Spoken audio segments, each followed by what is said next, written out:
யோகிராம் சுரத்குமார் ஜெயகுருராய். இந்த பிரபஞ்சம்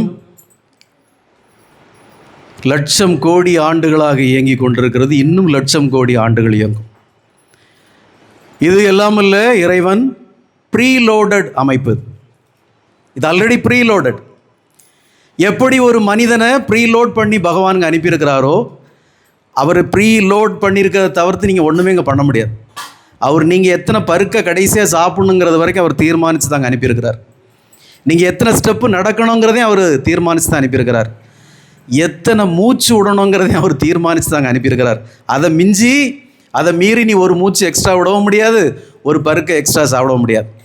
இதே மாதிரி தான் இந்த பிரபஞ்சத்தையும் பகவான் ப்ரீலோட் பண்ணி அனுப்பியிருக்கிறார். இந்த பிரபஞ்சத்துக்கு டைமோ நேரமோ காலமோ கிடையாது. அது தன்னுடைய கடமையை செய்துக்கிட்டே இருக்குது. அது பாட்டுக்கு அதுக்கு வேலையை செய்துக்கிட்டே இருக்குது. ஏன் டைமோ காலமோ நேரமோ கிடையாதுன்னு அதுக்கு சொல்கிறோம்? மனிதர்களுக்கு 3 காலங்கள் நம்ம பேசிக்கிறோம். ஒன்று இறந்த காலம், ஒன்று நிகழ்காலம், ஒன்று வருங்காலம். அப்படிதானே? ஒன்று பாஸ்ட் டென்ஸ், ஒன்று ப்ரெசன்ட் டென்ஸ், ஒன்று ஃப்யூச்சர் டென்ஸ். ஆனால் அப்படி ஒன்று நிஜத்தில் கிடையாது. இந்த பிரபஞ்சம் அதுக்கு பழைய காலம்னு ஒரு காலம் கிடையாது. அது நிஜத்தில் மட்டும்தான் வாழ்ந்துக்கிட்டே ஓடிக்கிட்டே இருக்குது அந்த பாலம். உங்களுக்கு மட்டும் ஏன் ஒரு பாஸ்ட் டென்ஸ் இருக்குது, ஒரு கடந்த காலம்னு ஒன்று ஏன் இருக்குது? உங்களுடைய மூளை கடந்த காலம்னு ஒன்றை பதிவு பண்ணுது எப்போவுமே. நேற்று அவன் இப்படி பண்ணான், முந்தா நாள் அவன் இப்படி செய்துட்டு போனான், 4ஆம் நாள் நான் இப்படி நடந்தது அப்படின்னு உங்கள் மூளை உங்கள் பாஸ்ட் டென்ஸை பதிவு பண்ணுது. ஆனால் அந்த பிரபஞ்சத்தில் அது பதிவு பண்ணாது. அது நிகழ்காலத்தில் மட்டும்தான் வாழுது. நாம் ஒரு இல்யூஷனில் வாழ்ந்துட்டு இருக்கிறோம். நமக்கு இது எல்லாமே கற்பனை. இங்கே நடக்கிறது எல்லாமே நமக்கு ஒரு இல்யூஷன். அப்படி ஒன்று நிஜத்தில் கிடையாது. நேற்று நடந்தது, அன்னைக்கு நடந்தது, முந்தா நாள் நடந்தது, அப்படி ஒன்றும் கிடையாது. இனி நடக்க போகிறதும் ஒன்றும் கிடையாது.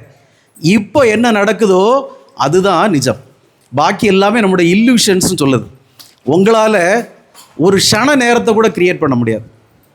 நீங்கள் மனிதன் க்ரியேட் பண்ணவே முடியாத சில விஷயங்கள் சொல்கிறாங்க இல்லையா, அதில் ஸ்பெசிஃபிக்காக ஒரு செகண்டை கூட நீங்கள் எக்ஸ்ட்ரா க்ரியேட் பண்ண முடியாது. அதுதான் நான் சொன்னேன் முதல்ல, ஆல்ரெடி இது ப்ரீலோடட். இங்கே எவ்வளவு காலம் இந்த பிரபஞ்சம் இயங்கணும், எவ்வளவு காலம் இந்த பூமி சுழலணும், எவ்வளவு காலம் சூரியன் உதி, எல்லாமே ஆல்ரெடி இறைவனால் இங்கே ப்ரீலோட் பண்ணப்பட்டிருக்கு. இது ஒரு கம்ப்யூட்டர் மாதிரி, ஒரு ப்ரீலோட் பண்ணப்பட்ட ஒரு கம்ப்யூட்டர். அது பாட்டுக்கு ஓடிக்கிட்டே இருக்கும். நீங்கள் இங்கே எக்ஸ்ட்ரா ஒரு செகண்டோ ஒரு நிமிடத்தையோ நீங்கள் க்ரியேட் பண்ணவே முடியாது. அதனால தான் பகவான் சொல்லுவார், இது மாயைம்பார். உன் மூளை பதிவு செய்தே இதெல்லாம் மாயை. இறைவன் உங்களுடைய ஒவ்வொரு பிறப்புலையும் தவறாமல் ஒரு காரியத்தை செய்து தான் உங்களுக்கு அனுப்புகிறார். உங்களுடைய வாழ்க்கையை ஆல்ரெடி ப்ரீலோட் பண்ணிடுறாரு. நீங்கள் எத்தனை மூச்சு விடணும், எவ்வளோ ஸ்டெப் நடக்கணும், எவ்வளோ சாப்பிடணுங்கிற ப்ரீலோட் பண்ணிடுறாரு. மறக்காமல் உங்களுடைய முந்தைய பிறவி நினைவுகளை அழிச்சு விட்டுறாரு, இரேஸ் பண்ணிடுறாரு. அதை இரேஸ் பண்ணி விட்டுருவார். இங்கே உனக்கு நீ முந்தின ஜென்மத்தில் யாருன்னே உனக்கு தெரியாது. அது தெரிஞ்சுன்னா நீ என்ன பண்ணுவ யோசித்துப்பார். அவனெல்லாம் பிடிச்சி பழி வாங்கிட்டே இருப்பேன். ஆத்தூரில் போய் அவனை பிடிக்கணும் அன்னைக்கு அப்படி நம்ம பழையதெல்லாம் நினச்சி பழி வாங்க நினைப்போம். அதை அவர் அனுமதிக்க மாட்டார். அப்போது அதுதான் பகவான் சொல்கிறார் கீதையில், இது மாயை, இது ஒரு இல்லூஷன். நீ இந்த பிரபஞ்சம் இயங்குவது போல நிகழ்காலத்தில் இயங்கு. உனக்கு பாஸ்ட் டென்ஸும் கிடையாது, ஃப்யூச்சர் டென்ஸும் கிடையாது, உனக்கு கடந்த காலமும் கிடையாது, இனி வருங்காலமும் உனக்கு கிடையாது. நிகழ்காலம் மட்டுமே உனக்கு நிஜமானது. இந்த இல்லூஷன்லேருந்து வெளியே வா, இது உனக்கு நிஜம் இல்லை, இந்த மாயையிலேருந்து வெளியே வான்னு பகவான் சொல்கிறார். ஆகவே அன்பானவர்களே, நாம் இந்த மாயையிலேருந்து வெளியே வரணும். அதுக்கப்புறம் நம்ம உடனே நாம ஜபமா அதுவா இதுவா அப்படிலாம் கேட்கக்கூடாது. நாம ஜபத்தினுடைய மகிமை நிறைய இருக்குது. ஆனால் அந்த நாம ஜபத்தை நாம் எப்படி சொல்லணும் அப்படின்னா, ஒரு பக்தன் ஒரு குருநாதர்கிட்ட போய் சொன்னான், சாமி நான் 1 கோடி நாம ஜபம் பண்ணணும்னு வைராக்கியத்தோடு நான் நாம ஜபத்தை தொடங்கினேன். 1 கோடி நாம ஜபம் சொல்லி தீரணும் அப்படிங்கிற ஒரு வைராக்கியத்தோட, ஒரு லட்சியத்தோட அந்த நாம ஜபத்தை தொடர்ந்து சொல்லிக்கிட்டே இருந்தேன் சாமி. எவ்வளோ கஷ்டப்பட்டேன் தெரியுமா? கடைசியில் 95 லட்சம் வரப்போ அது முடங்கி போயிடுச்சு சாமி. நான் இப்போ என்ன பண்ணுவேன்? எனக்கு ஒரு வழிகாட்டுங்க சுவாமி. 1 கோடியை நான் எட்டணும்னு நினச்சேன், ஆனால் 95 லட்சத்தில் என்னுடைய நாம ஜபம் முற்று பெறாமல் போயிட்டு இப்போ நான் என்ன பண்ணுறது? மீண்டும் முதல்ல இருந்தே சொல்கிறதா, இல்லை இந்த 5 லட்சத்தை சொல்லி முடித்தா போதுமா அப்படின்னு கேட்டான். அந்த குருநாதர் சொன்னார், நல்ல வேளை உனக்கு 95 லட்சத்தில் அது முடங்கி போச்சு. நல்ல வேளை அது 95 லட்சத்தில் அந்த நாம ஜபம் முடங்கி போச்சு. இல்லைன்னா என்ன ஆயிருக்கும் சொல்லு? அவன் 1 கோடி தடவை பண்ணியிருந்தான்னா அவனை போல திமிர் பிடிச்சவன் உலகத்தில் எவனுமே இருக்கும். நான் 1 கோடி நாம ஜபம் பண்ணியிருக்கேன், நான் 1 கோடி நாம ஜபம் பண்ணியிருக்கேன்னு திமிர்லே அலைஞ்சிருப்பான். அப்போ இறைவன் அந்த 95 லட்சத்தில் முடக்கி விட்டுட்டார். அப்போது அந்த குருநாதர் சொன்னார், இப்போ இந்த 95 லட்சம் 1 கோடியோ அதுக்கு மேலே சொன்னதுக்கு சம்மந்தம், அதில் எந்த மாற்று கருத்தும் இல்லை. ஆனால் இப்போ கடவுள் உன்னுடைய நான் 1 கோடி நாம ஜபம் சொன்னேன் என்கிற திமிரை எங்கே முளைச்சி விட்டுட்டார். புரியுதா? இப்போ நான் 1 கோடி சொன்னேன், நான் 1 கோடி சொன்னேன், நான் 1 கோடி சொன்னேன்னு இனி நீ வீராப்பு பேசிட்டு தெரிய முடியாது. அதனால் இது போதும். பகவான் என்ன தீர்மானிக்கிறாரோ அதுதான் நடக்கும். உங்களுடைய ஒவ்வொரு கர்மாக்களும், உங்களுடைய ஒவ்வொரு பாவ கணக்குகளுக்கும் பகவான் ஒரு நாம கணக்கு வச்சுருப்பார். நான் சொல்கிற புரியுதா? உங்களுடைய ஒவ்வொரு பாவ கணக்குக்கும், உங்களுடைய ஒவ்வொரு கர்மாக்கும் அவர் ஒரு நாம கணக்கு வச்சுருப்பார். நீ சொல்ல சொல்ல சொல்ல சொல்ல சொல்ல அதை எட்ட எட்ட எட்ட எட்ட எட்ட ஒரு நாள் இதுவும் அதுவும் டேலி ஆகும். அன்னைக்கு நீ எப்படி இருப்பங்கிறத நான் சொல்ல வேண்டியதே இல்லை. அதுவரை நாம் காத்திருக்கணும். மனம் தளராமல் அந்த நாம ஜபத்தை சொல்லிக்கிட்டே இருக்கணும். இறைவன் இந்த கலியுகத்துக்கு மட்டும் இல்லை, 4 யுகங்களுக்கும் அதுதான் அறிவுறுத்தியிருக்கிறார். நாமத்தை சொல். வேற எதுவும் அவனுடைய கடமை இல்லை. நாமத்தை சொல். இது கூட நாம செய்கிறது தான். அவர் ஒன்றும் பரிந்துரைக்கல. நான் கொஞ்சம் முன்னாடி காலையிலே இன்னைக்கு சந்திரபாய் அக்கெல்லாம் காலையிலே வந்துட்டாங்க. நாங்கள் நிறைய பேசிகிட்டு இருந்தோம். அப்போ நான் சந்திரபாய் அக்காட்ட தான் சொன்னேன், பகவான் திருவண்ணாமலையில் நமக்கு என்ன எடுத்துரைத்தார்? அவர் இந்த வழிபாட்டு முறைகளை ஏதாவது நமக்கு எடுத்துரைத்தாரா? இல்லை.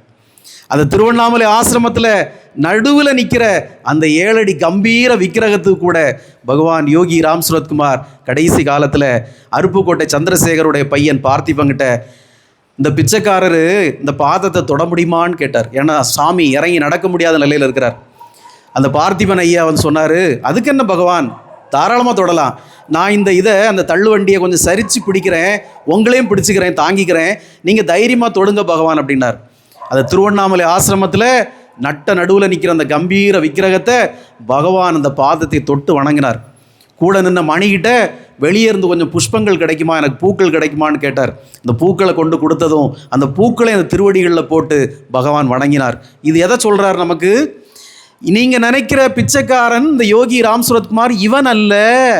இவன் நீங்கள் நினைக்கிற யோகி ராம் சுரத்குமார் என்பது இவன் அல்ல, இந்த உருவம் அல்ல. இங்கே நிறுத்தப்பட்டிருக்கு, என் தந்தை இங்கே நிறுத்தியிருக்கிறார் அந்த உருவத்தைன்னு அவர் அதை வணங்கி நமக்கு முன்னுதாரணமாக காட்டினார். அவர் எங்கேயாவது இதுக்கு அபிஷேகத்தை பண்ணுங்க, இதுக்கு பாலாபிஷேகத்தை பண்ணுங்கன்னு எதுவுமே சொல்லலை.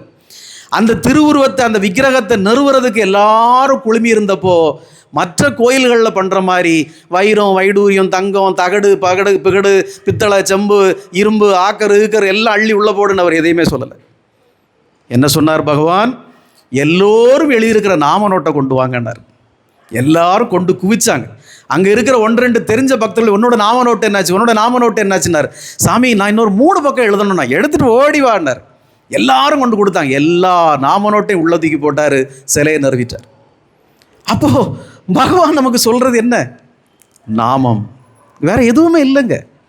நான் அதைத்தான் சொல்கிறேன். இந்த யோகி ராம் சுரத்குமார் நாம பிரச்சார குடில் எவ்வளவு நாளைக்கு இந்த சிங்கின்னு இதை சிங்கி அடிச்சிட்டு இருக்கோம்? இது வேண்டாம், இதை கடந்து போகணும். ஆனால் அதுக்கு நமக்கு மிகப்பெரிய மன தைரியம் வேணும். இங்கே எதுவுமே இல்லாமல் நாம் உட்கார்ந்து நாமத்தை மட்டும் சொல்கிறதுக்கு அது ஒரு பெரிய இல்லூஷன் மாதிரி இருக்கும். என்னங்க இது, ஒன்றுமே கிடையாதா, அன்னைக்கு வெறும் நாமத்தை தான் சொல்லணுமா அப்படின்னா அதுக்கு ஒரு மிகப்பெரிய தைரியம் வேணும். அதுக்கு தான் நான் உங்களை தயார்படுத்த நினைக்கிறேன். நாமத்தை மிஞ்ச இந்த உலகத்தில் எதுவுமே கிடையாது.